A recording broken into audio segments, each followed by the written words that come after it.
오늘 말씀 요한계시록 13장, 오늘은 후반부 11절부터 마지막 절까지 우리 교독으로 같이 읽겠습니다.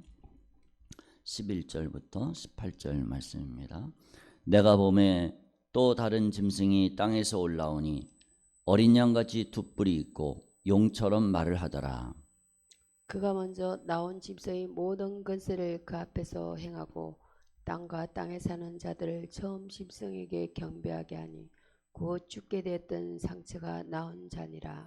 큰 이적을 행하되 심지어 사람들 앞에서 불이 하늘로부터 땅에 내려오게 하고 짐승 앞에서 받은 바 이적을 행함으로 땅에 거하는 자들을 미혹하며 땅에 거하는 자들에게 이르기를 칼에 상하였다가 살아난 짐승을 위하여 우상을 만들라 하더라. 그가 권세를 받아 그 짐승의 우상에게 생기를 주어 그 짐승의 우상으로 말하게 하고 또 짐승의 우상에게 경배하지 아니하는 자는 몇이든지 다 죽이게 하더라.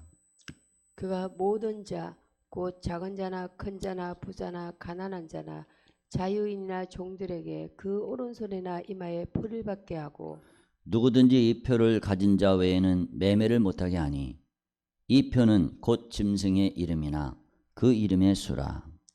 지혜가 여기 있으니 총명한 자는 그 짐승의 수를 세어보라. 그것은 사람의 수니 그의 수는 666이니라. 아멘. 아멘. 지난 시간에는 우리가 전체적으로 이렇게 살펴봤는데 잠깐 이렇게 복습을 하면은 13장 1절에서 보면은 바다에서 한 짐승이 나왔다고 그랬습니다. 이 바다에서 한 짐승이 올라왔는데 이 바다는 어디냐면은 19장에 보면은 바다가 이 여자가 앉은 곳 거기가 이렇게 나와 있는데 17장 이 바다가 어디냐? 17장 15절에 보면 내가 본 바 음녀가 앉아있는 물은 백성과 무리와 열국과 방언들이라. 바다 위에 물이 있잖아요. 바다 위에 물이 있으니까 바닷물이라고 볼 수 있죠. 그러니까 17장 1절에 물 위에 앉은 큰 음녀, 이 물이 뭐냐? 백성과 무리와 열국과 방언이다. 그러니까 쉽게 얘기하면 세상 나라라고 보면 됩니다. 세상 나라. 바다에서, 왜 찬양에도 세상 바다 물결에서 이런 표현이 있듯이 바다는 그냥 세상이다. 이렇게 세상 왕국 이렇게 생각을 하면 됩니다. 이 세상에서 한 짐승이 나오는데 근데 7머리 10뿔이죠.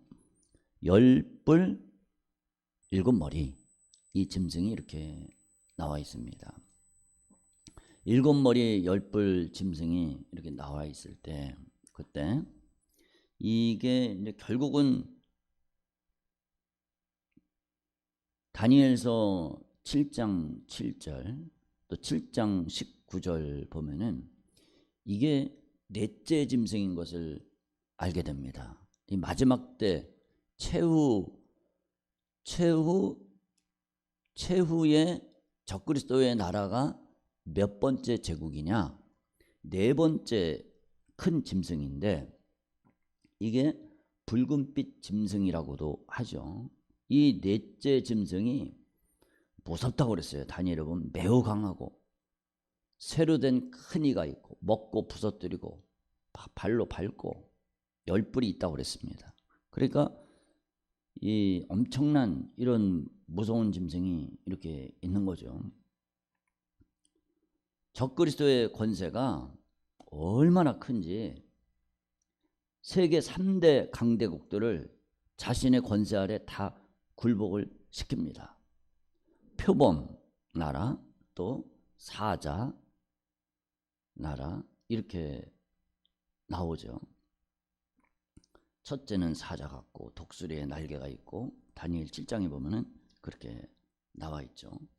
이 짐승이 세 제국을 다 삼키는 거죠. 다 삼키고 그거를 다 다스리죠.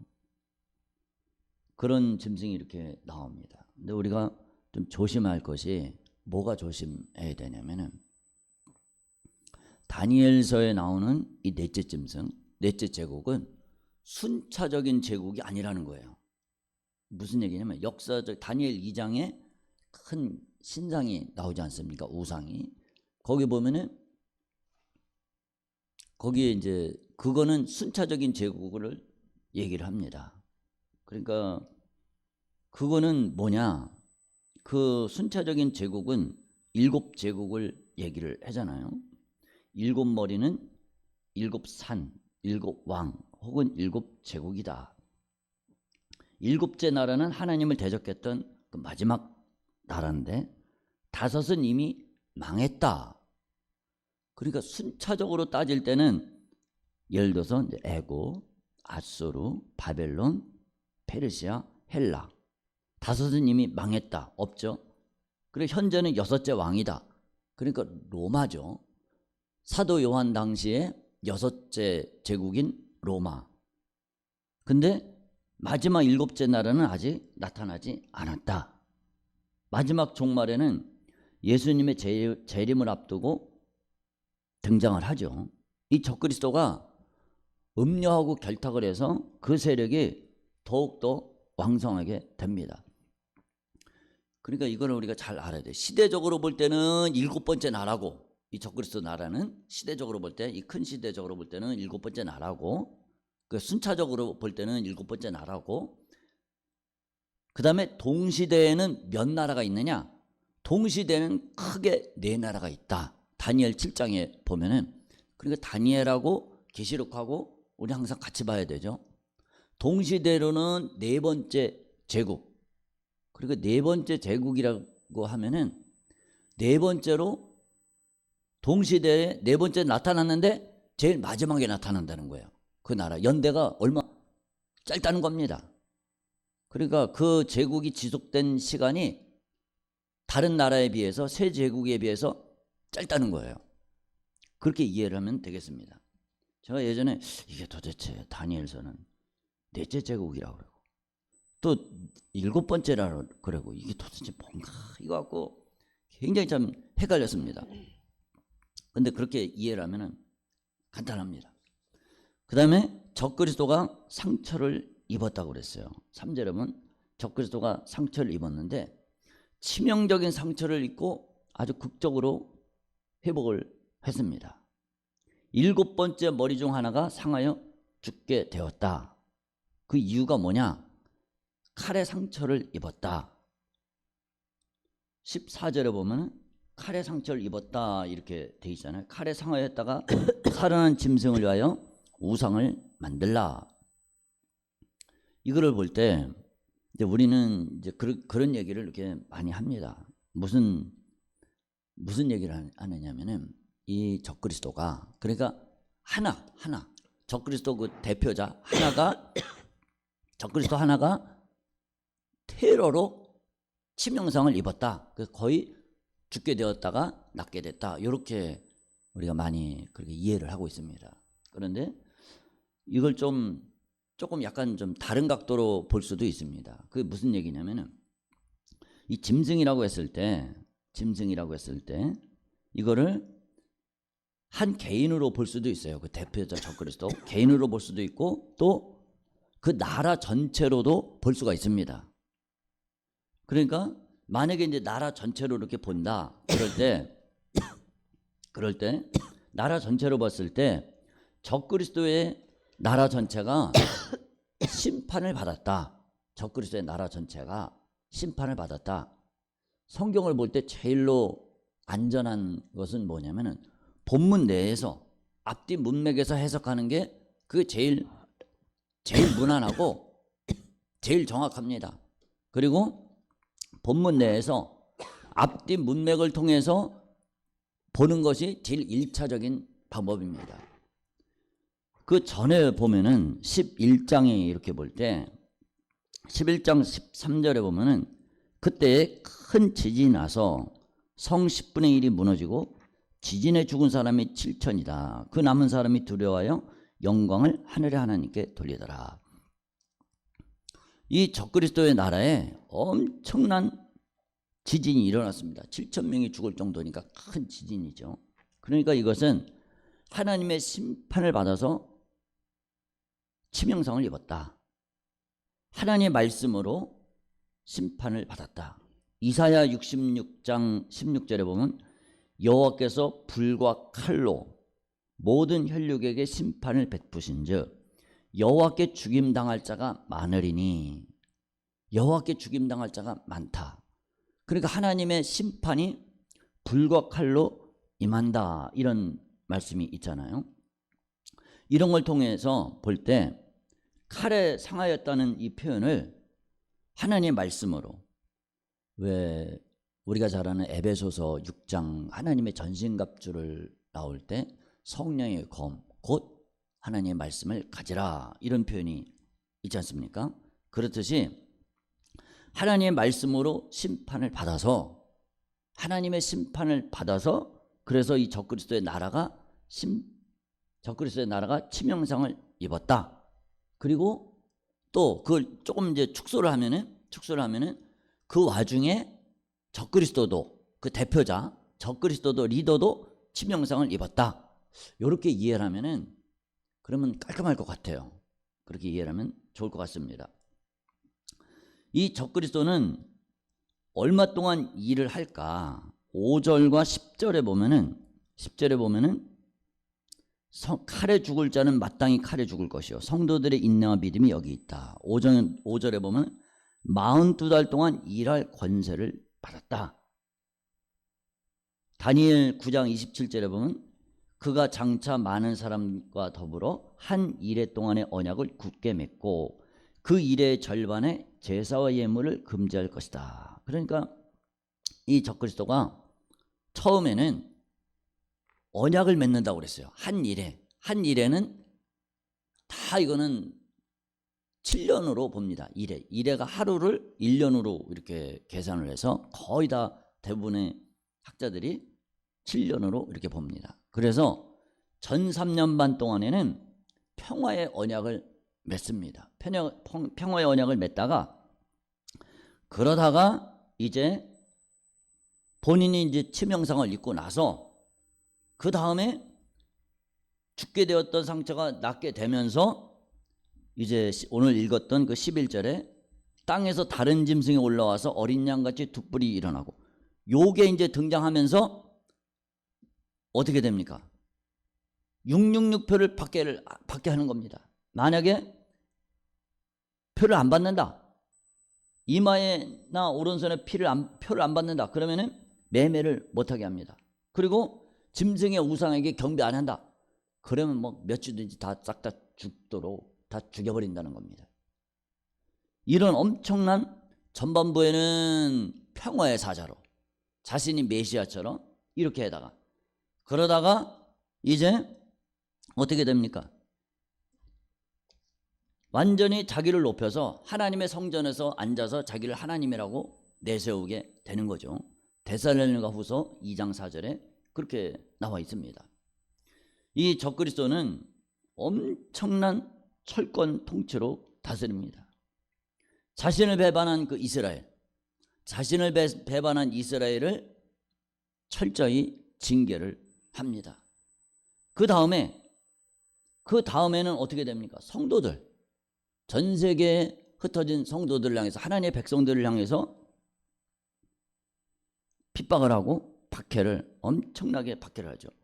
이 강력한 적그리스도의 권세로 많은 성도들이 피를 흘리게 됩니다. 그러면 어떻게 됩니까? 순교자의 수가 채워지게 되는 거고, 예수님의 재림의 때가 이제 되었음을 알게 된다는 겁니다. 10절에 칼에 죽을 자는 마땅히 칼에 죽을 것이니 성도들의 인내와 믿음이 여기 있느니라. 그러니까 우리는 어떻게 됩니까? 인내와 믿음으로써 이겨내라는 말씀입니다. 적그리스도와 이스라엘 간에 평화의 조약이 체결이 된다. 성전이 세워진다. 성전이 세워진다. 이러면은 야, 이제 죽을 준비를 해야 되는구나. 순교를 준비를 해야 되는구나.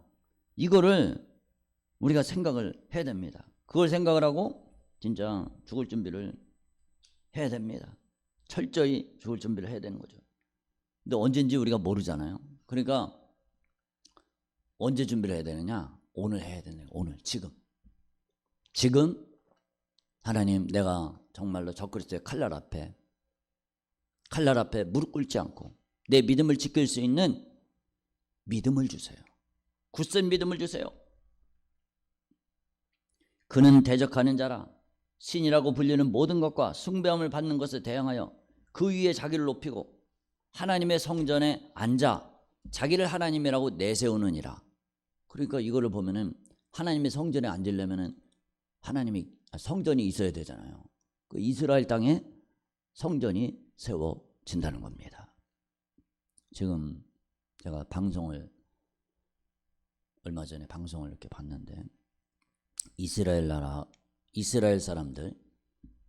사람들의 소원은 자기들 옛날에 솔로몬 성전이 있던 자리, 헤롯 성전이 있던 그곳에 현재 우리가 잘 아는 대로 이슬람의 황금 돔 사원이 있지 않습니까? 거기를 얼른 거기를 깨뜨리고 다 부수고 새로운 성전, 정말로 하나님께 예배하는 새로운 성전이 세워지기를 바라잖아요. 근데 만약에 그거를 허물고 하나님의 성전을 짓는다 이러면은 이제 진짜 3차 대전이 일어나죠. 그러면 안 되잖아요. 그러니까 이스라엘하고 다른 나라하고 이제 전쟁을 일으킨다. 예를 들어서 이란하거나 전쟁을 일으켜서 미사일이 막 왔다 갔다 한다. 혹은 핵무기가 뭐 왔다 갔다 한다. 그러면은 전쟁을 치르느라고 어쩔 수 없이 파괴되었다. 이렇게 되면은 이슬람을 자극시키지 않을 수가 있습니다. 그러면은 이슬람 세력하고 안 싸워도 안 부딪혀도 갈등이 없어도 되는 거죠. 그렇게 전쟁을 일으켜서 미사일이 왔다 갔다 해서 그곳이 황금 돔사원이 파괴되었다. 그러면 이제 잘 된 거죠. 이스라엘 입장에서는. 그리고 이제 그 자리에다가 제3성전이 세워지게 되는 거죠. 파괴시키고 전쟁에서 승리를 해야죠. 네, 맞아요. 지으면은 또 새로 건축을 할 테니까. 네. 그러니까 이스라엘은 승리할 수밖에 없어요. 그러니까 그런 시나리오를 갖고 있다. 이런 얘기를 들어봤습니다. 그러니까 그게 조금 약간 논리적으로 그럴 가능성도 좀 있지 않을까 이런 생각을 해봅니다. 뭐 어쨌거나 우리가 어떻게 역사가 전개될지는 모르지만 그렇게 된다는 거예요. 이 적그리스도는 에스더 3장 6절에 보면은 하만이 유대인 모르드게만 죽이는 것이 만족스럽지 않아 갖고 하나님의 백성인 유대인을 전부 다 싹 죽이는 것이 마땅하다. 그래가지고 이스라엘 백성들을 다 죽이려고 했잖아요. 계획을 했잖아요. 맞지? 그러니까 이런 역사들이 몇 차례 있어 왔어요. 그 이스라엘 역사들 보면은 하나님의 백성들을 아주 몰살시키려는 것들이 성경을 보면 몇 번 있습니다. 이 강력한 적그리스도의 권세가 이스라엘 나라 거기에 하나님을 믿는 백성들만 죽이는 것은 안 된다. 아주 못된 이 전 성도, 전 세계에 걸친 성도들을 다 처형을 시켜야 된다. 반기를 드는 이 적그리스도한테 나한테 반기를 드는 세력들은 다 쳐부숴야 된다. 이래갖고 진짜 전 세계적인 이 박해, 순교가 무지하게 일어나게 됩니다. 우리가 생각할 때 하나님이 왜 순교자가 생기도록 그렇게 만들까? 순교자 안 만들고 그냥 편안하게 예수 믿고 우리가 살 수도 있는데 왜 하나님께서 순교자를 만들면서까지 예수 믿는 자들을 죽이시는 것을 허용하실까? 허락하실까? 저도 이거 갖고 참 굉장히 궁금한 적이 있었습니다. 그게 뭐냐면은 창세기부터 계시록까지 선지자들, 하나님 말씀을 전하는 사람들, 성도들, 많은 사람들이 순교를 당하고 죽었습니다. 예수님까지도, 하나님의 아들까지도 죽였죠. 그럼 그게 어떤 메시지를 줄까? 안 믿는 사람들의 입장에서 볼 때, 비신자들의 입장에서 봤을 때, 야, 저 사람들이 목숨을 다 바쳐서 생명을 걸고 저렇게 자기들의 믿음을 지키는구나. 그러면은 목숨을 바쳐서 생명까지도 아끼지 않고 믿음을 지키는구나. 그게 뭡니까? 그 진실하다는 것을 증명해 주는 거예요. 하나님의 말씀이 진실하다. 성경 말씀이 예수 그리스도의 속죄의 은혜가 나를 위해서 십자가를 지시고 나를 영원한 죄와 사망과 지옥의 권세에서 해방하기 위해서 살찢고 피 쏟아서 자기의 생명을 과감하게 던진 그 예수님의 사랑, 하나님의 사랑이 우리가 증인이라는 표현을 쓰잖아요. 증인, 말투스, 이 증인이라는 말을 쓰잖아요. 그게 법정에서 증인으로 세워진 거잖아요. 법정에서 증인이 뭐냐? 예전에 우리나라에서 그런 사건이 있었습니다. 증인을 서다가 증인으로 이 재판석에서 증인을 섰는데 그 사람이 그 법정에서 법정 복도에서 살해당했습니다. 그리고 이 사람은 다른 사람의 무죄를 얘기를 하다가 그다가 죽은 겁니다. 살해를 당했어요. 아주 진짜 엄청난 사건이죠. 그러니까 증인은 뭐냐? 목숨을 걸고 변호를 해주고 목숨을 걸고 사실을 말해주는 게 증인이잖아요. 순교자들 목숨을 걸고 자기 목숨을 내던지면서까지 그리스도의 복음이 사실이다, 진실이다, 이것을 증거를 해주는 겁니다. 그러면은 안 믿는 사람들의 입장에서 봤을 때 야, 저건 진짜구나. 아니, 누가 가짜에다가 사실이 아닌데, 사실이 아닌 가짜에다가 누가 목숨을 걸겠습니까? 누가 어떤 사람이 목숨을 걸겠어요? 사실이 아닌 것에 목숨을 걸겠습니까? 이거는 진실이 하니까 목숨을 거는 겁니다. 수많은 성도들이 순교를 당하면서까지, 목숨을 걸면서까지, 자기 생명을 내던지면서까지 예수 그리스도의 복음이 진실하다, 하나님의 사랑은 진실하다, 주님의 사랑은 진실하다, 그게 전도입니다. 전도. 하나님의 사랑을 증거하는 겁니다.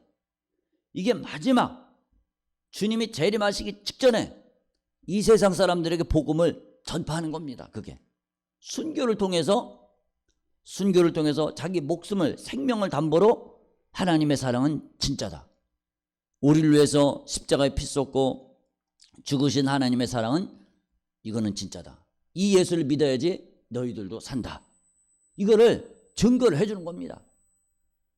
그러면 이제 순교자의 수가 다 순교를 당했죠. 그러면 이제 최후 복음 증거가 이제 다 끝난 거예요. 그러면 이제 예수님이 오시는 겁니다. 그거를 보고 수많은 사람들이 예수를 믿어. 그러면 그 사람들은 구원을 받는 거죠. 옛날 로마 원형 경기장에서 많은 그리스도인들이 죽어갈 때 그 장면을 군중들이 다 보잖아요. 막 박수를 치면서 환호를 하면서, 죽는 거를 보면서 박수를 치면서 환호를 하면서 이렇게 보잖아요. 그러면서 그 사람들은 무슨 생각을 했습니까? 야, 기독교의 진리들이 저 사람들이 믿는 게 진짜인가 보다. 누가 목숨을 걸고 자기 목숨을 내던지면서까지 하나님을 저렇게 믿느냐, 저게 진짜인가 보다.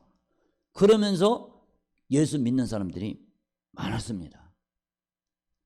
마찬가지로 그런 것들이 이제 전 세계적으로 일어나는 거예요. 예수 믿는 사람이 자신의 목숨을 포기하고 진리를 위해서 포기하는 것을 보면서 야, 저게 진짜인가 보다, 이렇게 하면서 복음으로 많은 사람들이 돌아오겠죠. 안 돌아오는 사람들도 있을 것이고, 그게 하나님의 진짜 자식을 죽기까지 주시는, 인류에게 주시는 마지막 자비, 마지막 선물이라는 겁니다. 피신자의 입장에서 봤을 때. 그 다음에 이 땅에서 올라온 짐승, 11절에 땅에서 올라온 짐승이 뭐냐? 그 땅이 뭐냐? 땅이 뭐냐 하면은 14절에 보면 땅에 거하는 자들에게 이르기를 칼에 상하였다가 살아난 짐승을 위하여 우상을 만들라. 그러니까 땅은 그냥 땅에 거하는 사람들에게서부터 이 둘째 짐승, 또 다른 짐승이 나온다는 겁니다. 계시록 19장 20절에 보면 짐승이 잡히고 그 앞에서 표적을 행하던 거짓 선지자도 함께 잡혔으니 이는 짐승의 표를 받고 그의 우상에게 경배하던 자들을 표적으로 미혹하던 자라. 이 둘이 산채로 유황불 붙는 곳에 던져지고, 그러니까 요 또 다른 짐승을 뭐라고 그러냐면 요게 바로 거짓 선지자입니다. 거짓 선지자. 이 거짓 선지자는 적그리스도를 돕는 거죠. 적그리스도를 도와서 무슨 일을 하느냐? 적그리스도를 우상화하는 일에 앞장을 섭니다. 우상하는 일에 앞장서요. 그러니까 아까도 봤지만 14절에 보면은 칼에 성하였다 살아난 짐승을 위해서 우상을 만들라. 그리고 이 짐승의 우상에게 다 경배하도록 그렇게 만듭니다. 그러니까 이 두 번째 거짓 선지자, 두 번째 나오는 짐승은 교회 타락을 조장을 합니다. 뭐라고 그럽니까? 교회 혼탁한 사상을 주입합니다. 교회 내부를 부패시키는 일을 합니다. 이게 뭐냐면은 결국은 이단들을 통해서 교회를 타락을 시키는 거예요. 결국은 교리를 변개시킵니다. 예수는 예를 들어서 이렇게 하는 겁니다. 예수는 2000년 전에 이 땅에 왔던 예수는 실패자야. 봐봐, 예수가 십자가에 못 박혀서 죽었잖아. 그 실패자야, 실패자. 근데 나는 죽었다가 살아났잖아. 저 짐승 봐, 죽었다가 살아났잖아. 저기 진짜야. 우리 눈에 보이잖아. 근데 2000년 전에 있었던 그 예수는 뭐 보여? 다시 살아났어? 죽었다가 부활해서 하늘로 올라갔다는데 어디 있어? 근데 저 짐승은 우리 눈에 보이잖아. 살아났잖아. 나는 성공자야. 성공한 메시아야. 이렇게 그 짐승이 주장을 하고 그 짐승을 따르도록 거짓 선지자가 미혹을 한다는 겁니다. 그렇게 비슷하게. 그러니까 거기에 수많은 사람들이 미혹을 당합니다. 우리가 조심할 것은 뭘 조심해야 되느냐? 이 말세에 거짓 선지자의 미혹에 절대로 넘어가면 안 된다는 거예요. 거짓 선지자는 뭐냐? 오직 예수 그리스도의 십자가와 부활, 복음, 예수 외에는 구원이 없다. 다른 복음을 쫓아가면 죽는다. 다른 누가 어디서 계시받았다. 이거를 쫓아가면 죽는다는 거예요. 오직 예수님만이 참 복음이라는 겁니다. 다른 복음은 없나니. 바울 사도가 그랬잖아요. 다른 복음은 없나니. 내가 전한 복음 외에 다른 복음을 전하면 저주를 받을지어다. 내가 다스리 말하노니 저주를 받을지어다. 갈라디아에서 바울이 그렇게 말하고 있습니다. 다른 구원의 방법이 없습니다. 오직 예수 그리스도의 십자가 외에는 다른 구원의 방법이 없어요. 없습니다. 다른 구원의 방법이 존재한다. 그게 거짓 선지자입니다. 거기에 수많은 사람들이 미혹됩니다. 예수님 오실 때 그때부터 거짓 선지자들이 많았습니다. 수많은 사람들이 믿는 자들을 배역해서 배교자로 만듭니다. 거짓 선지자의 주 임무 중 하나는 연약한 성도들 미혹해서 배교시킵니다. 첫째 미혹은 총칼을 들지 않고도 신앙을 혼돈에 빠뜨리고, 그 다음에 미혹을 이기는 성도들에게는 어떻게 합니까? 잔혹한 핍박을 가합니다.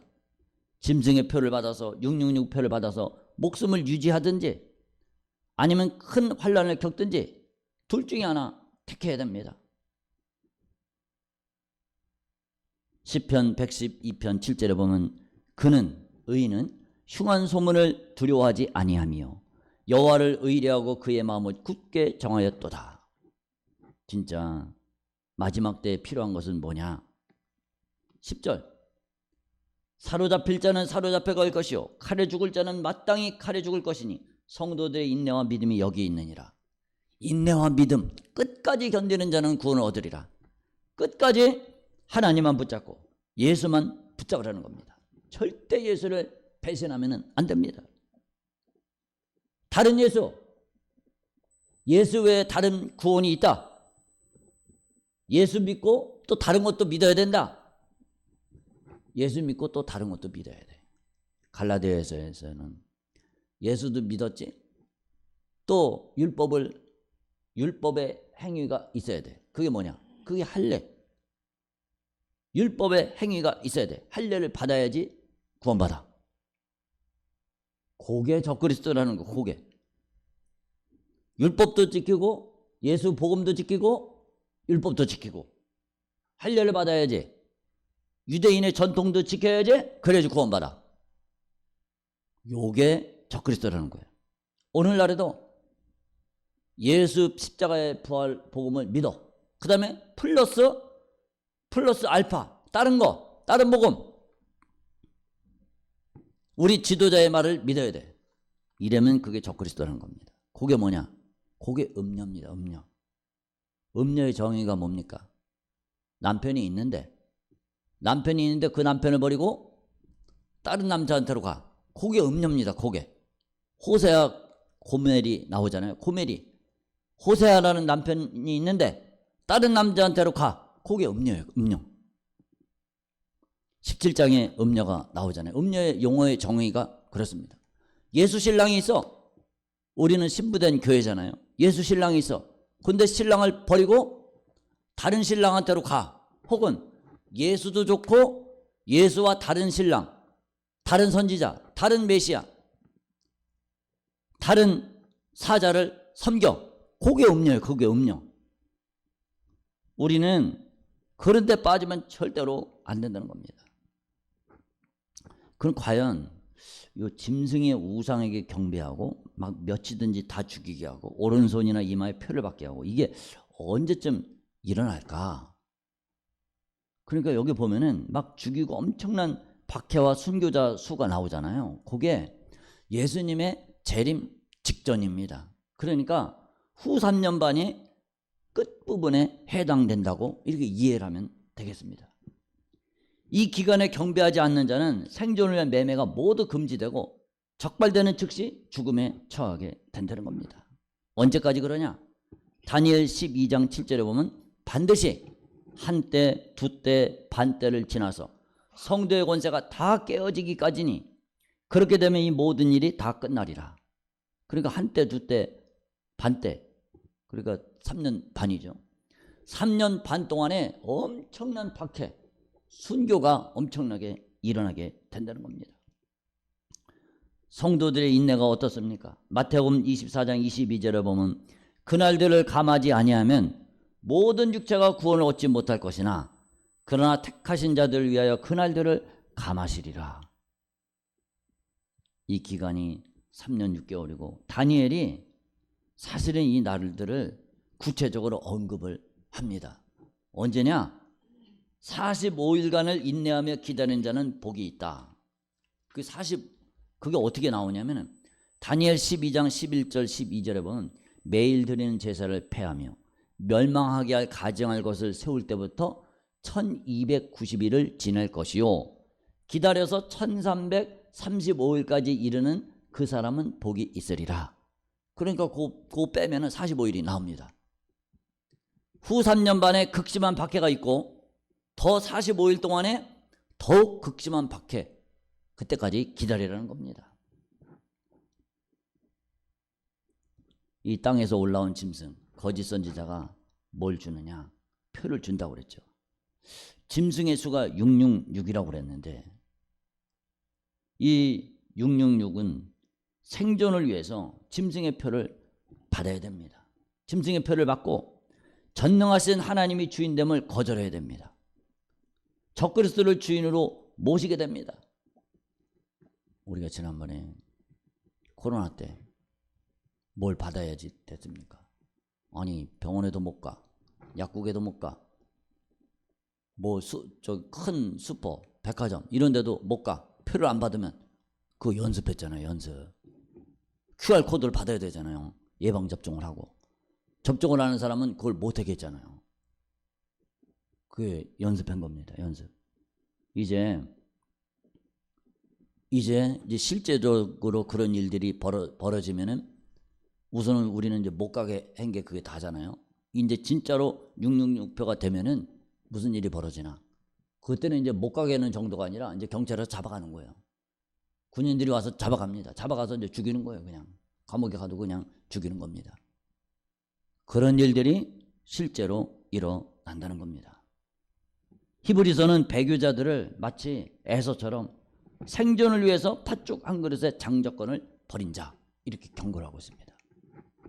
그러니까 팥죽 한 그릇 먹고 마시는 문제, 이 세상의 문제를 갖고 제일로 사람들에게 시급한 게 먹고 마시는 문제잖아요. 그걸 갖고 위협을 하죠.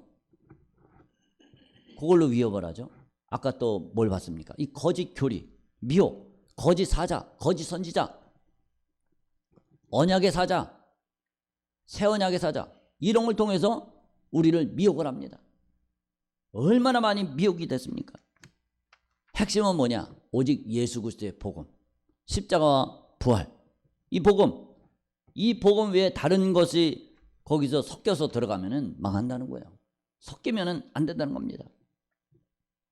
이 표의 일부에 짐승의 이름이 기록되어 있습니다. 근데 만약에 짐승의 이름이 실제 기록되어 있으면은 적그리스도가 누구인지 쉽게 아는데, 그 기록된 이름은 애칭이나 상징적인 것, 짐승의 이름이나 그 이름의 수가 직접 기록된 것이 아니라 상징적인 숫자로 기록된다는 거예요. 그러니까 지혜가 필요하다는 겁니다. 총명이 있어야 분별할 수가 있다는 겁니다. 이 적그리스도는 무슨 역할을 하느냐? 거짓 선지자는 무슨 역할을 하느냐? 세상의 종교를 통합을 하는 역할을 하게 될 것이다. 적그리스도를 섬기게 하고 결국은 어떻게 됩니까? 사탄을 추종하도록 그렇게 만듭니다. 그래서 이 적그리스도의 말을 들으면은 결국은 망한다는 겁니다. 우리는 이 적그리스도에 지면은 안 되고, 우리는 완전히 예수님 안에 거해야 됩니다. 우리는 어떻게 해야 구원을 받습니까? 우리는 어떻게 해야 구원받습니까? 어딜 가는 게 아니에요. 어디 가야 된다. 어디 가는 게 아니라 어디에 있어야 되느냐? 예수님 안에 있어야 되는 겁니다. 어디 가야 되는 게 아니에요. 어디 가는 게 아니라 예수님 안에 있어야 되는 겁니다. 예수님 안에 있을 때 그때 살아나는 겁니다. 피할 길이 없습니다. 어디를 피해? 어디 저기 지난번에 필리핀인가 어디 무슨 섬으로 가서 피해야 된다고, 전쟁이 일어난다고. 어디 피할 데가 없습니다. 피할 때는 예수 안에. 이스라엘 백성들이 광야 40년 거기서 방황할 때 피할 데가 어디 있습니까? 예수님 안에, 성령 안에, 말씀 안에. 그게 그냥 피난처입니다. 이 세상이 피난처입니다. 이 세상이. 이 세상 속에 하나님이 독수리 날개로 보호하시고 구름기둥과 불기둥으로 보호하시는 겁니다. 광야에서 보호하시는 겁니다. 어디 장소를 얘기하는 것이 아닙니다. 어떤 단체를 얘기하는 것이 아니에요. 절대 아닙니다. 거기 미혹되면 망하는 겁니다. 적그리스도가 수많은 순교자들이 발장할 때 이제는 마지막 나팔, 주님의 재림 때가 임박했음을 알리는 징조입니다. 수많은 순교자들이 일어날 것은 이제는 결국 이제 예수님이 오시는구나. 그리스도인들이 죽어간다. 순교당한다. 전 세계적으로 이런 일들이 일어난다. 그러면 이제 예수님이 오시는구나. 예수님 오시는 때가 됐구나. 예수님 오시는 때가 아직 안 됐고 예수님이 아직 안 오셨습니다. 이게 걸쳐져야 돼. 이 과정이 통과가 돼야 됩니다. 이 과정이 통과가 돼야지 예수님이 오시지. 이 과정이 통과가 안 됐는데 어떻게 예수님이 와요? 예수님이 우리에게 영으로 임하셨다. 예수님이 우리에게 영으로 임하셨다. 거짓말입니다. 영으로 재림했다. 전부 거짓말이에요. 예수님은 각인의 눈이 보는 대로 각 사람의 눈이 다 보도록 그렇게 임하십니다. 아니 어떻게 그렇게 각 사람의 눈이 전 세계적으로 각 사람의 눈이 보도록 그렇게 임해. 지구가 한쪽은 밤이고 한쪽은 낮이고 그런데 어떻게 각 사람의 눈이 그걸 봐. 아니 왜 못 봐. 하나님이 눈을 열어주면 그거 못하겠어요? 그거 못하겠습니까? 천지를 창조하신 분이. 예수님이 오는 거는 각 사람의 눈이 전부 다 봅니다. 베드로 사도는 고난 앞에서 주님의 재림을 바라보며 고난 뒤에 있는 영광을 보도록 그렇게 합니다. 베드로전서 4장 13절에 보면 오히려 너희가 그리스도의 고난에 참여하는 것으로 즐거워하라. 이는 그의 영광을 나타내실 때 너희로 즐거워하고 기뻐하게 하려 함이라.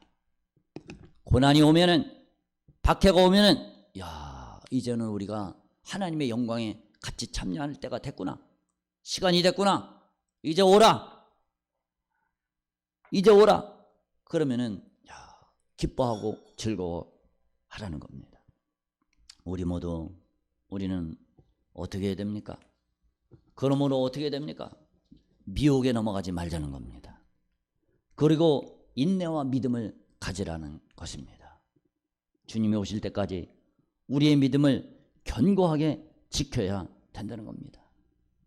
적그리스도의 표를 절대로 받지 말아야 된다는 겁니다. 우리 모두 믿음을 지켜서 어떤 환난과 핍박이 온다 할지라도 주님을 믿는 죽도록 충성하는 주님의 말씀대로 살아서 이겨내는 저와 여러분 되시기를 주님의 이름으로 축복합니다. 아멘. 기도하겠습니다. 하나님 아버지 은혜를 감사합니다. 아버지, 우리 주님은 이 땅에 반드시 오십니다. 그의 신부된 교회를 데리러 이 땅에 반드시 오신다고 그랬습니다. 주님이 어떤 모습으로 오십니까? 아버지, 주님은 반드시 심판자로 오시고 구원자로 오십니다. 우리가 주님의 구원 절대 잃어버리지 않게 해주시고 적그리스도의 박해와 적그리스도의 교활한 속임수에 절대로 넘어가지 않도록 붙잡아 주세요. 이 두 번째 짐승은 거짓 선지자로 어린 양같이 두 뿔이 있고 용처럼 말을 한다고 그랬습니다. 예수님 흉내를 낸다고 그랬습니다. 우리는 절대 이 간교한 마귀의 미혹, 거짓 교리에 속아 넘어가지 않게 해주시고 우리의 온전한 복음, 예수 그리스도의 십자가와 부활 외에는 결코 다른 길은 없다는 사실을 내 가슴에 새기고 주님, 우리의 믿음을 굳게 지킬 수 있도록 붙잡아 주세요. 예수님 이름으로 기도드렸습니다. 아멘. 찬양.